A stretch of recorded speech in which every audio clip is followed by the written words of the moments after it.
Go over the matchups for you guys real quick. Coming up right now, the first duel of the day will be one of the most heavily contested. Valkor versus Vek in a best of two. It's going to be the Rogue Mirror matches to start off. Afterwards, we'll go with the Warriors, Warlocks, Shamans, and then we'll continue over to the remaining classes, Druids, Hunters, Priests, and Mages. The Mermaid and Signet, he's got the Blackstone Ring. The 8-piece Night Slayer set for that extra 500 heal on a Vanish. And I believe both rogues still have their blinds. So we're going to go ahead and open up Valkor onto Vek, and Vek gets the blind right off the bat. So Vek, despite not picking up the victory in his opener duel, is able to do so here. Battle Chicken enraged onto Vek, but there's Valkor reciprocating with his own blind. The Battle Chicken sitting at bay as the Blood Fury's popped by Vek. He gets the sap off, but there's the cheap shot. Acquiring combo points. No, he's just going to go for it with the Hemorrhage. Immediately onto Vek, into the 5-point kidney. Vek is in big trouble here. He needs a victory here, or he is eliminated from the CDL. Gets the grenade onto Valkor. Goes for the gouge. No, he does not. Pops the evasion instead as they trade blows back to back, or they dodge blows, I should say. Looking like Neo and the Matrix, both of these rogues. Not getting hit by one another. Vek gets the first aid off. The blind is about to expire. He's got to be careful. Does he get the sap off? He does. And goes for the full reset. Both blinds expended here by Vek. As was his preparation.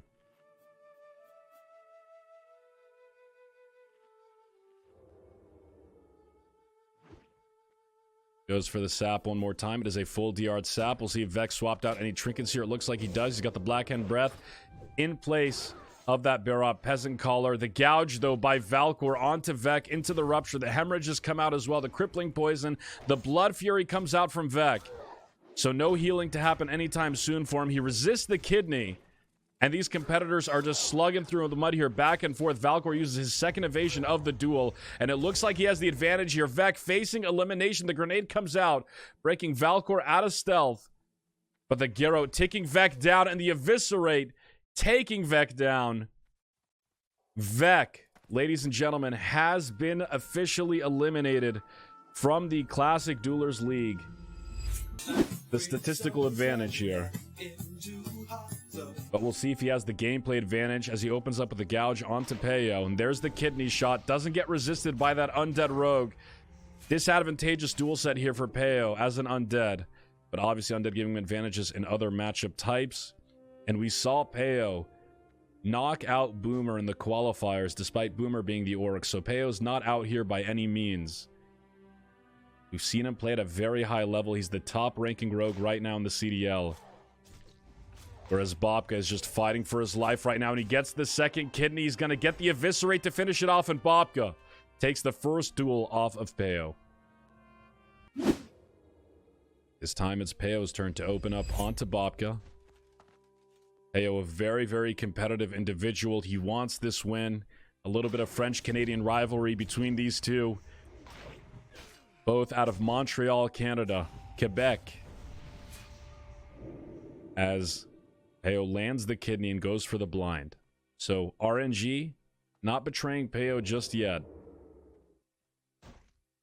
As he goes for the sap into the exposed armor. Ready to unleash the big damage of that Viscag and CHT. Both these competitors absolutely geared to the teeth as Payo opens up with the Hemo into the kidney shot.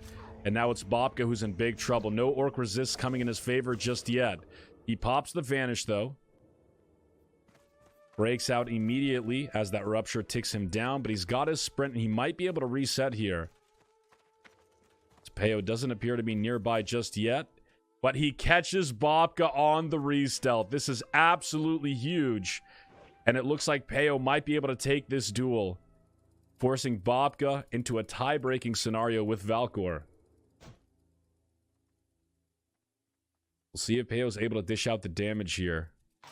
There's the cheap shot. Is the kidney going to be resisted by Valkor? It doesn't matter as Payo takes down his French-Canadian rival. They split it 1-1. Snutz versus Nazgul. And I'm going to go ahead actually and go over to their talents real quick so you guys can see the comparison between the two. Nazgul, a couple more points into Destro. He has a couple of shadow resistance rings on too, so he's definitely hoping for that resisted coil if possible. Snutz opens up with a grenade. It's resisted. And Nazgul, does he pop his first sack off the bat? It looks like he may have into an immediate Feldom. Interesting play there by Nazgul. And the death coil is reflected by Snutz. What a player. The BlizzCon champion goes to take out the Fell Hunter, and he does.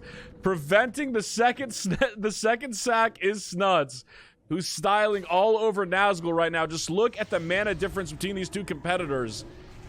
Nazgul forced to life tap early on into this duel as Snutz charges up the big Shadow Bolt.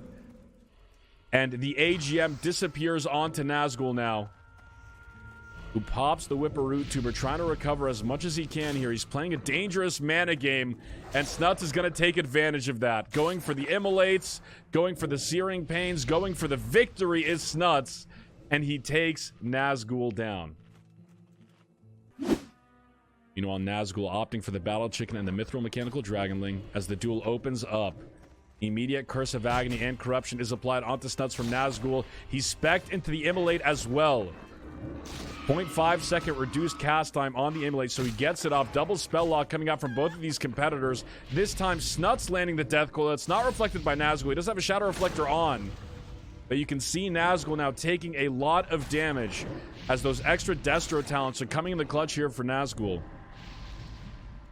Snutz, Will of Forsakening out of that fear. Nazgul, the Orc Warlock, does not have that luxury, and instead will be forced to eat an Immolation cast. But look at that Whipper Tuber. Restoring Nazgul's HP. He's got the mana advantage, and it looks like Nazgul is going to be able to run down Snutz after that Death Coil. It's coming down to the wire. Does Snutz crawl his way back into this one? It looks like he's evening things out here. Both competitors at 34%, at 30%, at 20%. The Immolate, though, coming out from Nazgul. Snutz, in the Battle of the Wands, manages to take out Nazgul and 2-0s the SL Warlock. Snutz, ladies and gentlemen, 29 wins.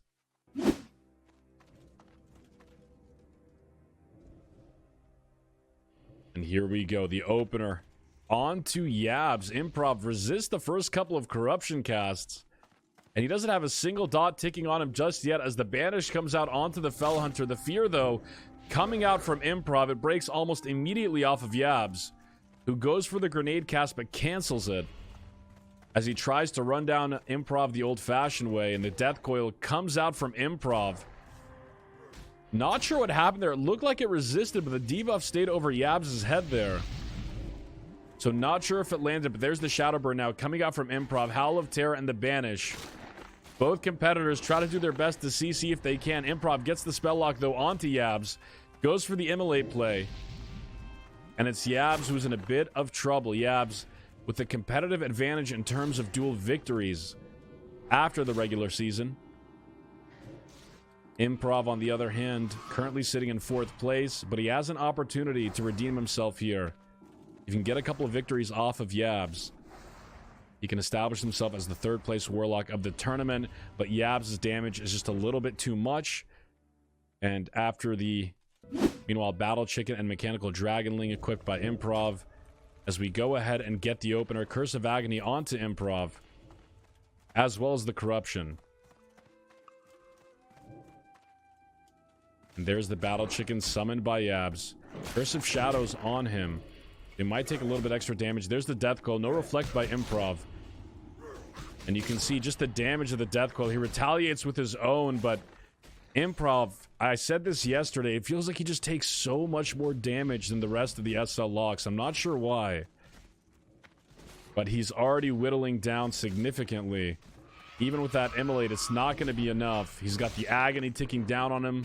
Starting to ramp up in that damage. He gets the Fear. And it looks like Yabs is going to be able to finish off Improv here. 2-0 for Yabs.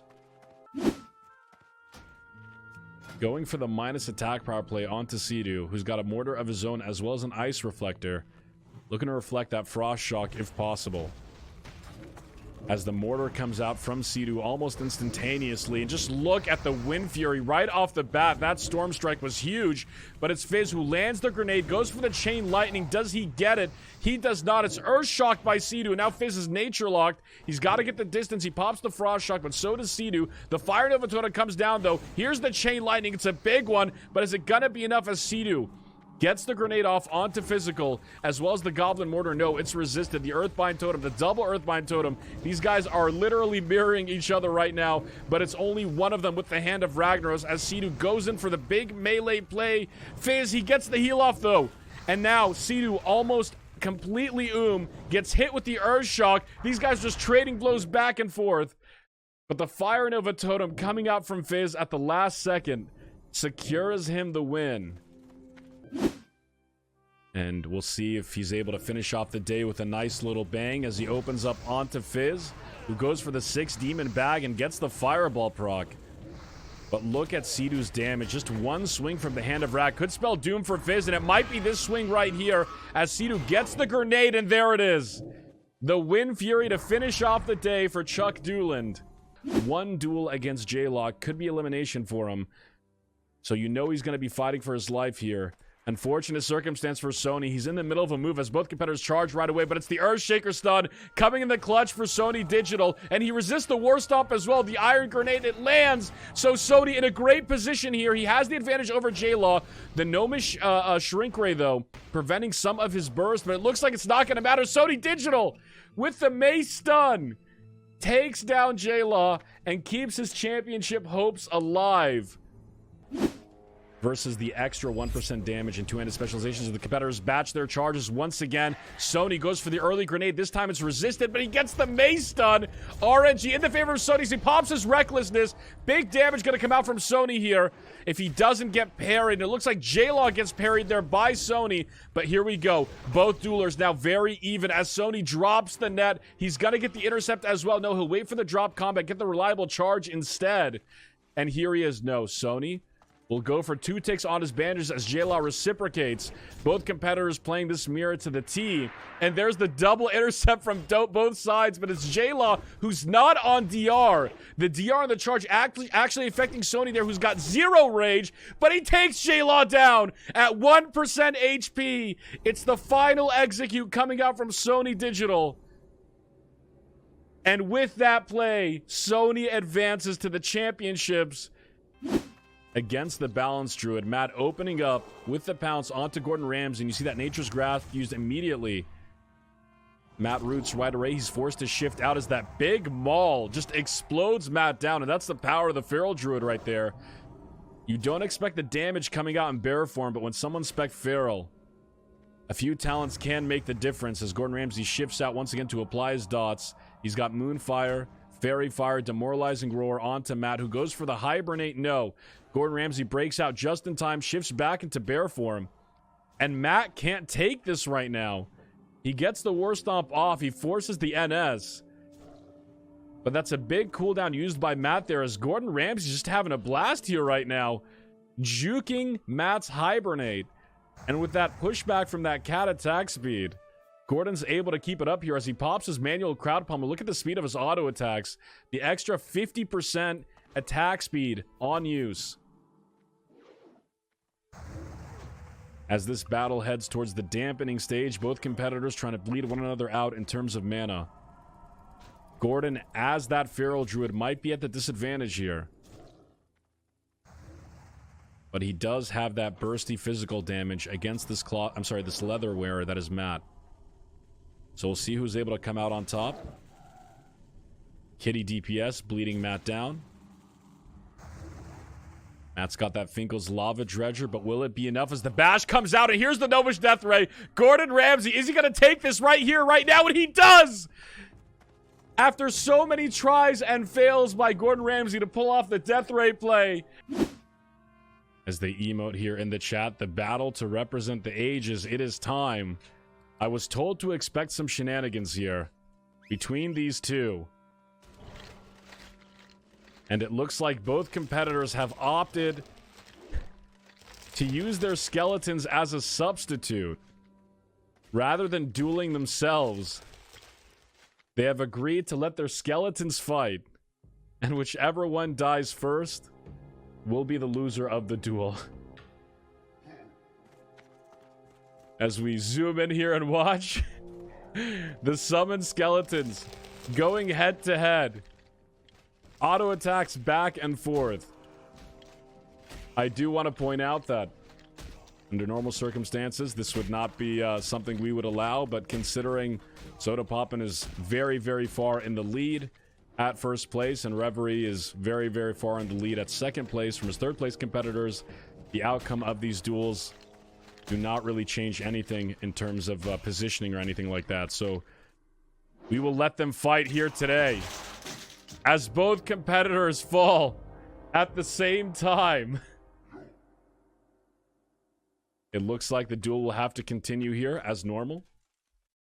It looks like they've decided to both disrobe here. This is a family-friendly stream. Just want to make sure both competitors know that. Loincloths are still intact, so we should be okay here. And it looks like they're going to opt to go with this completely disrobed. We'll see if trinkets or rings are equipped here. Got nothing but a battle chicken. Meanwhile, Sodapoppin also with nothing but a battle chicken. So two men and their cocks going head to head. Swinging their swords back and forth. And it's Reverie's chicken that gets enraged first. And Sodapoppin is in big trouble here. It looks like his chicken's a little bit late to the party. 1 out of 6 men, you know what I'm saying? Anyways, here we go. Reverie now. Somehow losing his advantage. And both of these competitors are at 30%, but the double battle chicken, Reverie, not a Minuteman. He goes in for the second time. His chicken swells up. And he takes down Sodapoppin. Ladies and gentlemen, $50,000 duel tournament. By the way, professionalism at its finest. Congratulations to Soda Joe Frazier Poppin.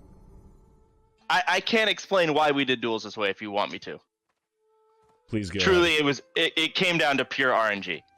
Because it's stupid. So this isn't a Feral versus Balancer Wrestler Druid. In that duel, it's different because the Feral has a chance to actually go, it's a different fight. Him and I are the same spec. So we can't actually play the duel regularly because we won't ever be able to kill each other. We literally can't. Like, you want to try and do as much damage as cost effectively as you can. If you go cat form, you just get hibernated. And you effectively, if you try and shift out of it, you effectively just spend 500 mana. So you can't go cat form. If you Moonfire or Insect Swarm the other druid, you enable that druid to then go cat form, which screws you over. So you can't Moonfire, you can't Insect Swarm, you can't go cat form, you can't go bear form, because you lose mana. So you can Wrath, but if you just sit there and Wrath spam, the other druid just heals through it, and the druid that's Wrathing will spend mana faster than the druid that just heals through it. So you don't want to Wrath, you don't want to Starfire, you can't Moonfire, you can't Insect Swarm, you can't bear form, you can't cat form, or you spend more mana than the opposing druid. So what ends up happening is two druids auto-attack each other with full gear and their weapons, and Fairy Fire and heal through. It never ends. Every single spell that you can possibly use makes you lose mana faster than the other druid.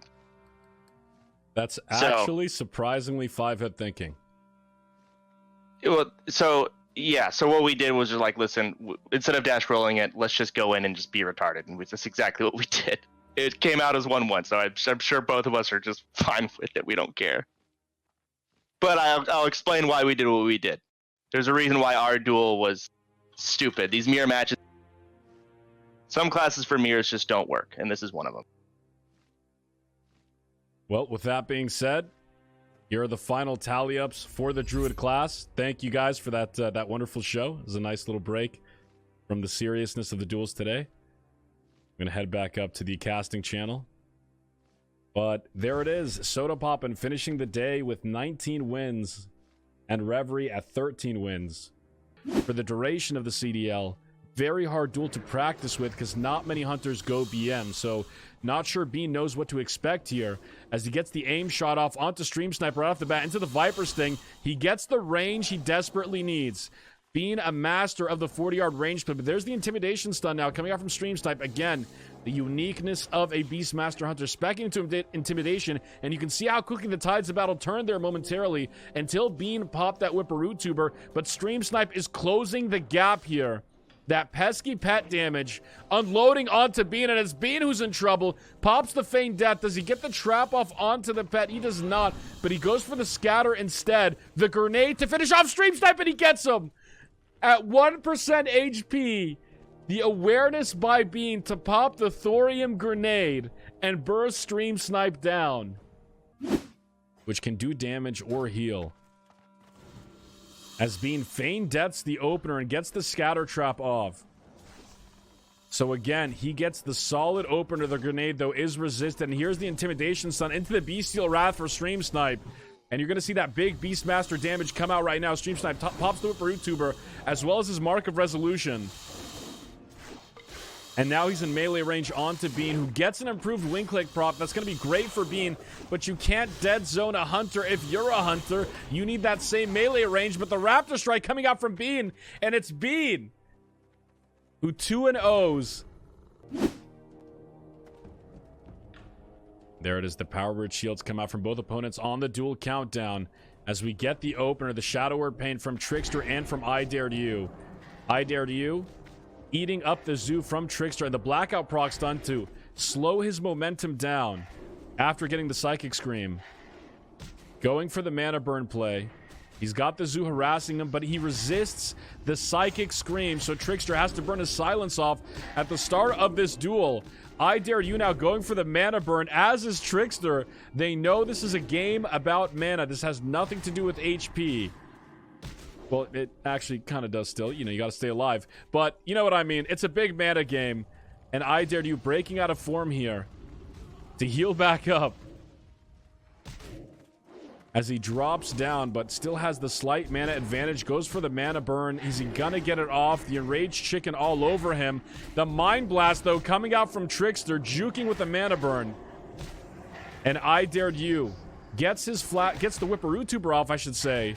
The Flash Shield doesn't come off. He's being harassed down by these pets. He gets the cast, but now he is completely A Mithril Dragonling on Trickster, but an Enraged Chicken on I Dared You. This is going to come down to the wire. Whipperoo Tuber pop by Trickster. The Mind Flays. Who's going to get it?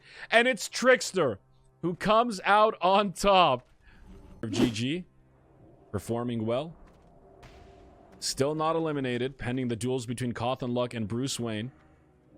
Trickster gets his Psychic Scream resisted yet again by I Dared You. It pops the silence yet again in retaliation to cover up that lack of a fear. Goes for the mana burns. The grenade, though, lands by I Dared You.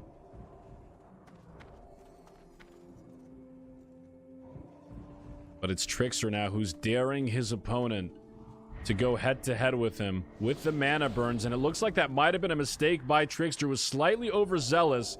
He gets the fear off, and he's able to get the first aid bandage off, but he's dangerously low on mana. And here we go with I Dared You keeping Trickster in combat, chasing down his opponent. He's got a pesky Shadow Word Pain ticking on him, but he has the mana advantage as he pops out of form for the greater heal.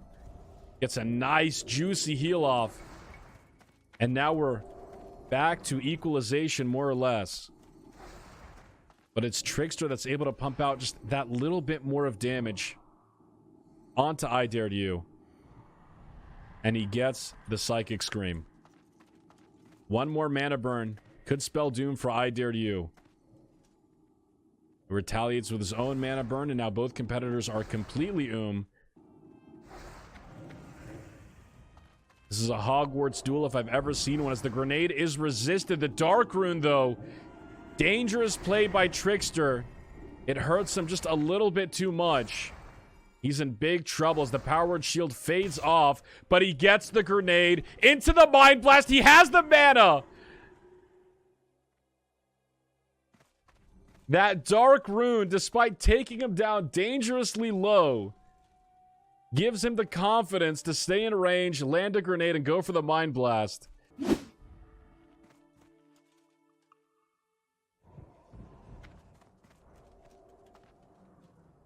There's the Shadow Word Pain now, coming on to Toez. It's the blackout stun.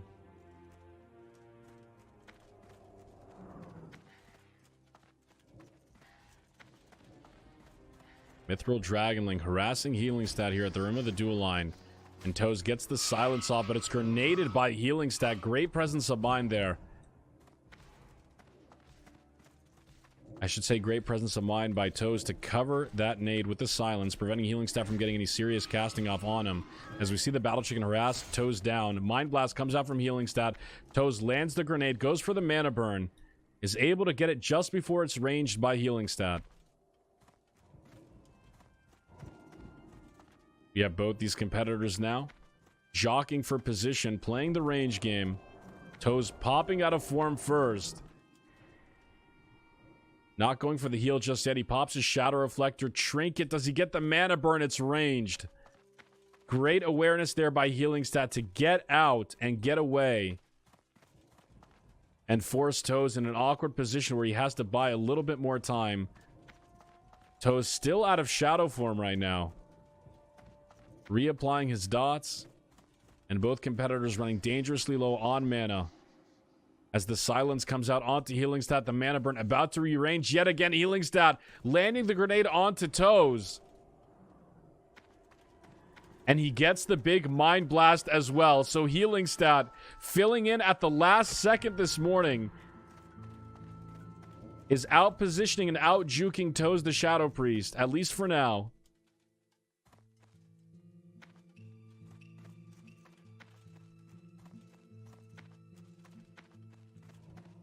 We have Toez here resetting. Trying to gain a little bit mana back up.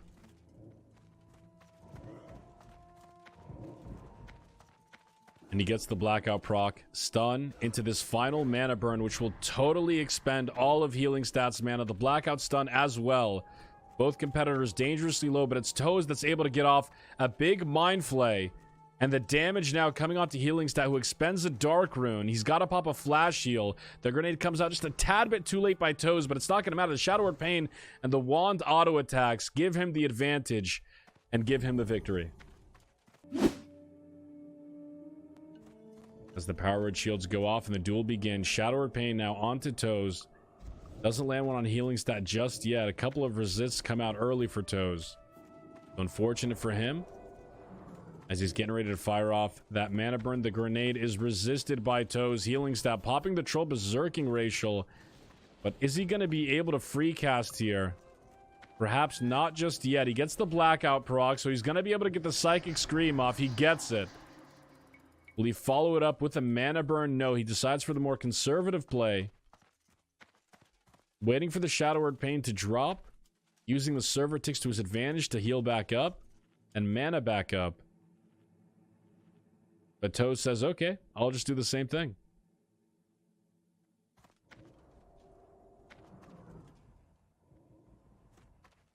Blackout proc now, coming in the clutch for Toez. He gets the first mana burn. Does he get the second? He does, but it's reflected by Healingstat. Great Shadow Reflect there.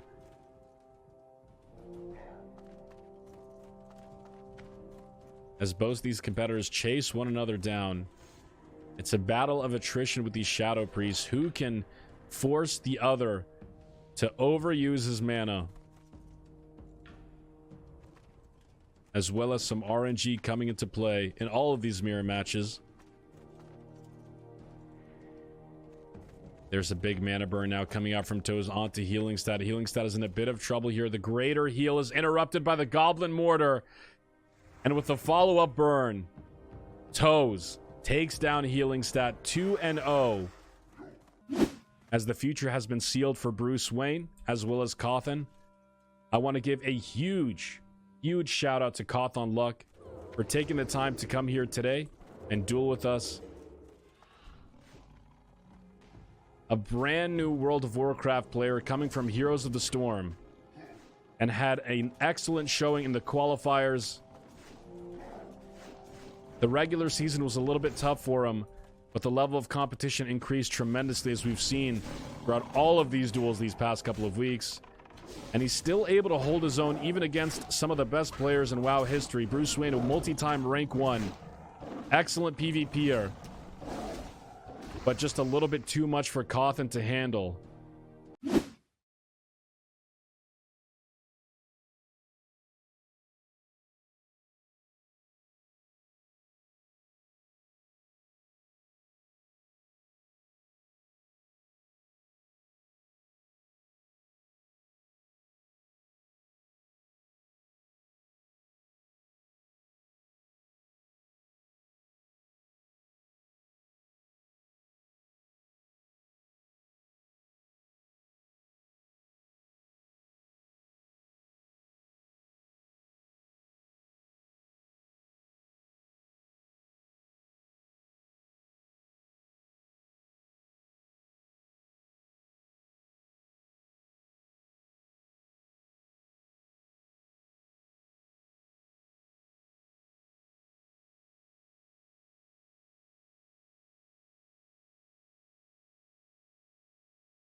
Don't believe the duel has ended just yet.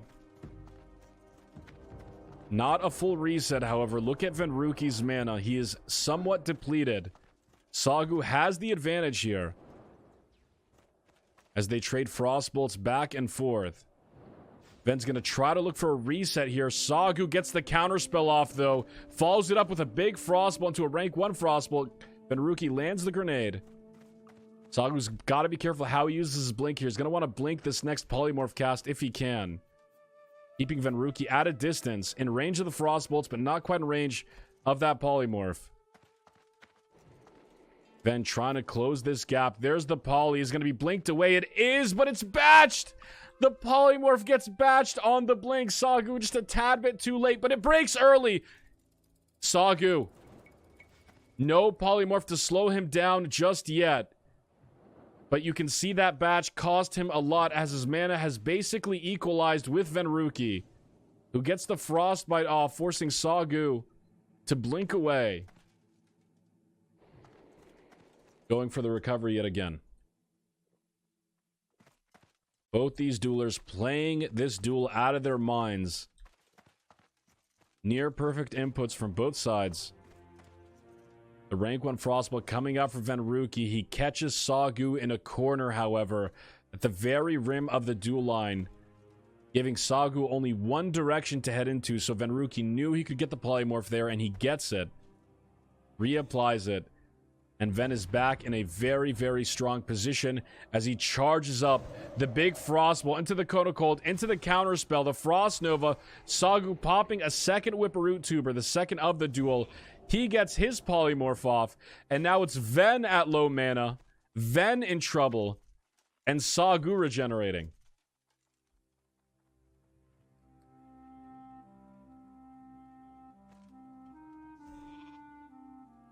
Great play by both these competitors, both top-tier caliber players. Sagu, the grenade is resisted yet again for him, preventing the big burst damage from coming out. Now he's got to be careful of this polymorph. He expended his Whipperoot Tuber, so no opportunity to Dark Rune out of it, but he counterspells the grenade, though, by Venruki to set up the poly. No, he goes for the Frostbolt instead. There's the polymorph blinked away by Sagu. So Ven baiting that polymorph and using it to his advantage as he blinks away from Sagu, gets as much distance as possible, and gets the reset he needed. So a nice, smart 500 IQ play there by Ven to force the blink as the counterspell comes out once again. The Frostbite proc as well. Now Sagu charging up a max rank Frostbolt, ready to dish out some damage if he can. The blink forward, though, by Venruki into the polymorph. It's blinked away. No spell batching this time for Venruki.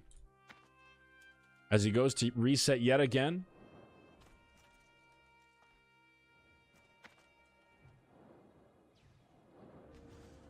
The counter spell, though, the Frostbite as well. Sagu, for the first time in a dominant position. Once again, though, the Kono Cold is blinked by Venruki, but there's the grenade, giving Sagu a little bit of range here to outrange this poly potentially.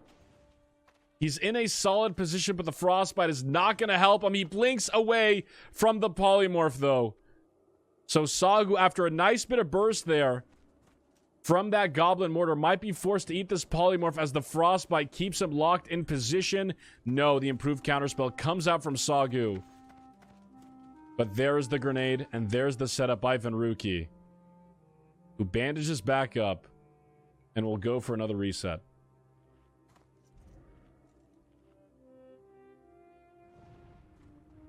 The DR polymorph, though, breaking onto Sagu now, who's going to try to recover, but Venruki's Ice Block comes off of cooldown, and the counterspell for Venruki into the Kono Cold sets up a big Frostbolt. Does he get polymorphed? He does not, as the Barop Peasant Callers come out. Ven is polyed, but you can see those peasants just harassing Sagu down. And look at the massive health difference between the two before Sagu bandages back up. Both competitors low on mana, however. The sheep breaks a little bit early. No reapplication there by Sagu. Venruki almost completely right now. Gets polymorphed, but he takes it willingly as it breaks early yet again. And there's the rank 1 Frostbolt interrupting the drink by Sagu, who is low on mana. And the big Frostbolt crit into the Frostbite. That polymorph is completely DR'd. At that point, the grenade doesn't land. It's resisted. So Venruki not able to get the setup he wanted there. Instead is polymorphed out. He's so low on mana. But you can feel the momentum of this duel starting to shift in Venruki's favor. If he can break out of this poly, he does. He takes the opportunity to reset, as does Sagu. Now, in case this duel does time out, which is currently a mechanic in Classic WoW, if the duel does time out, the duel shall be rematched, but with this time only 3 food and drink allowed to be consumed in the second duel. So there is going to be a cap. We have not seen that yet in any CDL event, not in the qualifiers, not in the regular season, not during the beta. We have not seen that in our tournaments thus far. We'll see if this will be the first duel to time out. But Venruki gets the setup now. Does he have the mana to finish off this mage? Going for the cooldowns.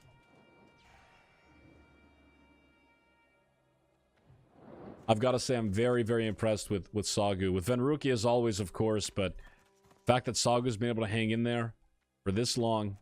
Obviously, the Mage Mirror matchup giving plenty of opportunities for recoveries and resets. Still nice to see somebody who was relatively unknown by the PvP community come out and compete with the best.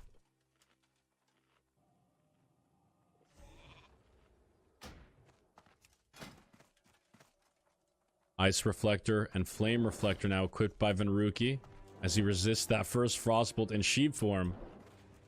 Evocate should be off of cooldown for both competitors as well at this point.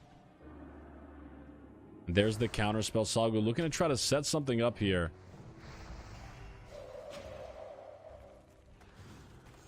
The grenade, though, it lands by Ven. Sagu blinks forward. He's still hit by that Frostbolt and that big Fire Blast crit into another max rank Frostbolt. He's got to get the Polymorph off, but it's counterspelled by Venruki, who has a massive advantage here. If he blinks ahead, he's not going to need to just yet. He saves it for the Polymorph. 5-head play there by Venruki. He's going to go for the rank 1 Frostbolt. Keep Sagu at bay. He gets the Frostbite proc as well, so he's going to be able to free cast into this bandage and gets a big Frostbolt crit. Venruki could finish this duel here. If he can prevent the Polymorph, he can finish this duel off right here, right now. His counterspell's on cooldown, so he's got to be careful. Sagu almost doomed. He's going to go for the poly play. Ven, does he range it? He does not. And is not able to Dark Rune out of it as well. So Sagu's going to get the Evocate here. So close, yet so far for Venruki. But the Polymorph, it breaks early. He's all over Sagu like water on... Totally forgot what the expression was. Anyways, the counterspell to set up the Frostbolt. Sagu blocks the big max range Frostbolt, but he's going to be able to block this Frost Nova. No, he responds with a Frost Nova of his own. Fire Blast comes up from Venruki.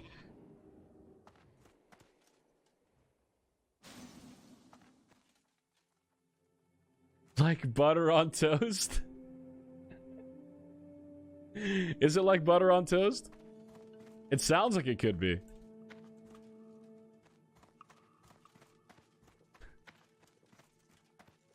Like wet on water. I like it. Speaking of wet, these Frost Mages got to be melting a little bit here under the pressure of this duel as Venruki closes the gap, and with the Fire Blast Arcade Explosion, capitalizes on the mistake of Sagu blinking in aggressively and ending that matchup. Mainly in the Arcane Tree. As the ice barriers come out and this duel is set to begin. Frostbolts come out from both competitors. Here we go. Konakold coming out from Ziqo. He gets the grenade, however, blinked away by Xaryu, but Venruki does not fall for the bait. He's able to reciprocate the Polymorph. And he takes his time to recover. Ziqo, also known as the Black Lizard, also known as the man who climbed out of a large hole during the qualifiers, was able to bounce back in his mirror matches. This is his specialty right here, the mage versus mage matchup. But Xaryu is no joke, currently sitting at the top of the mage bracket and currently exploding all over Ziqo right now with those extra points in the Arcane Explosion talent. And he gets a massive Frost. That's a big rank 1 Frostbolt onto Ziqo, who's forced to bandage back up. Interrupted there by Zaryu's Frostbolt. Ziqo going for the Polymorph. Xaryu. No Skull of Impending Doom pop there. Does not have it currently equipped. Instead has the Ice Reflector and the Flame Reflector. Meanwhile, Ziqo the Talisman of Ephemeral Power, the Ice Reflector, and the Furbolg Medicine Pouch for that extra recovery as he pops the big fireball here onto Xaryu, into the Fire Blast, into the counterspell. The Frost Nova's resisted, but the Kona Cold comes in the clutch with a Frostbite. The grenade, though, blinked by Xaryu, who reacts with his own Frost Nova, his own Kona Cold, his own grenade, not blinked away, however, by Ziqo, but he reflects the Frostbolt. And now Ziqo, Arcane Explosions onto Xaryu. Is he going to break out of this? He blocks out of it. The second Polymorph coming out from Xaryu. No, it's not going to be enough. Ziqo, the Black Lizard, who is just masterful at these Mage v Mages, comes out on top. We have yet to see a single Mage beat Ziqo in a 1v1.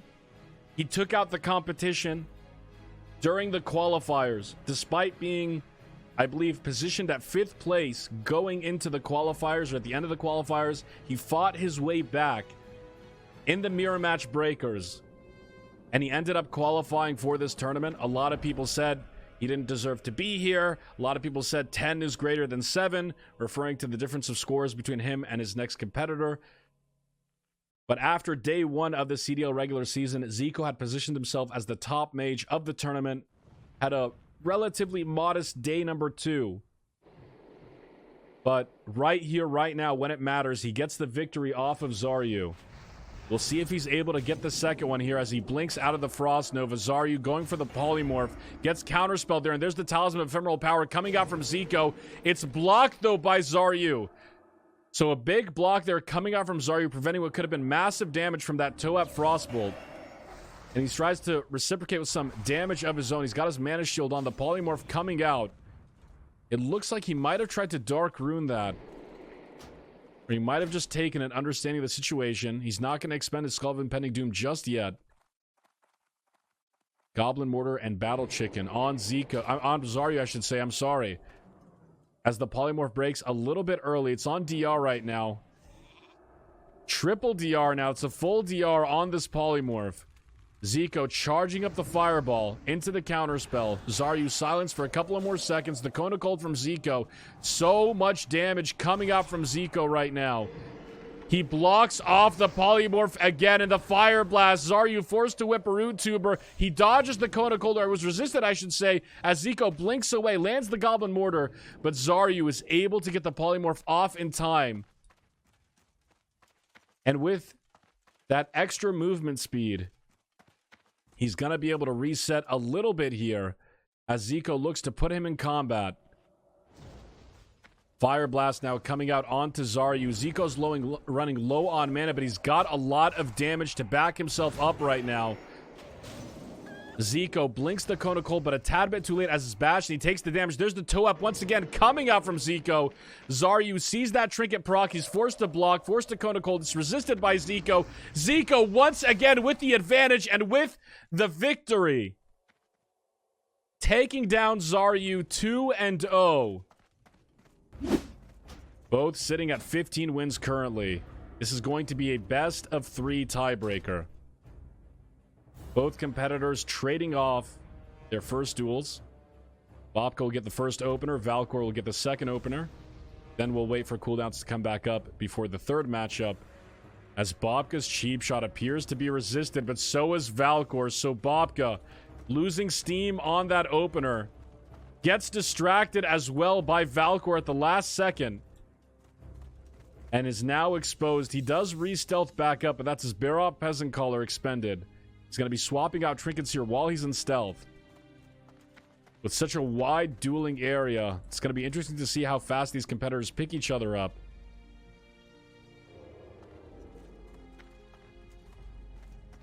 Want to stay clear of this. But it's Valkor who catches out Bobka here. And Bobka, despite having the opener, is completely exposed right now. Cheap shot coming out from Valkor. The kidneys resisted. Big Viscac damage set to come out here from Bobka. As the grenade is resisted by him as well. But his kidney shot is resisted too. These Orc Rogues now going head-to-head, toe-to-toe. Both popping evasion. Bobka slightly ahead, but he's forced to pop the blind there. That Fairy Fire, however, from Valkor, keeping Bobka out of stealth. Not sure if he was wielding the dazzling longsword to get that Fairy Fire debuff up. It might have been what he did there, and he swapped back out when he got it up. And if I'm not mistaken, has he swapped back over to it again? No, he is not. He still has the Brutality Blade. But Valkor's taken a ton of damage here. I love the play of using the Dazzling Longsword from preventing Bobka to stealth back up with that Fairy Fire debuff. Very creative there by Valkor. But is that creativity going to pay off, or is it going to be too much of a sacrifice of damage? As Bobka's able to gouge him out of the sap, gets the cheap shot off, gets the big hemo damage to the Cold Blood Abyss. Bobka takes the first duel of this best of 3. As we go back to the scoreboard here, ladies and gentlemen, in case you guys missed it, the final results of the CDL regular season thus far. We're going to go from the top and recap everyone's performances here today. Sodapoppin leading the bracket of the Druids at 19 wins. Sodapoppin playing out of his mind the entirety of this tournament, proving that Druids can succeed in PvP. He had some great wins, some great upsets. He's at 19 wins so far, and will be followed by Reverie in the CDL championships. Congratulations to both of them. Stellar performances on both ends. Moving forward to the Hunters. Bean and Bruce Wayne, 2 multi-time rank 1 players, guildmates, 2 of the most dominant hunters on the server in both PvP and PvE, both parsing the 99th percentile, I believe. Congratulations to both of them. They both advance to the CDL championships.